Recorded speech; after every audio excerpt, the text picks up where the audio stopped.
Berapakah masa yang diperlukan untuk buat e-invoice dengan Niagawan?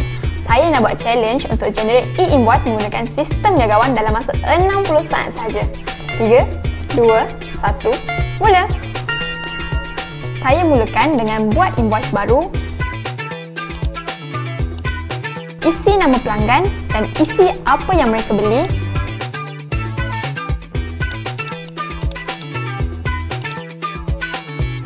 Tik require e-invoice, klik save. Scroll ke bawah dan anda akan nampak link ini. Hantar link ini kepada pelanggan melalui WhatsApp untuk mereka isi maklumat seperti nombor IC, nombor telefon, alamat dan sebagainya. Klik submit dan e-invoice akan dihantar ke sistem LHDN untuk pengesahan.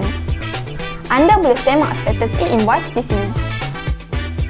Selepas disahkan daripada LHDN, pelanggan anda akan terima formal e-invoice.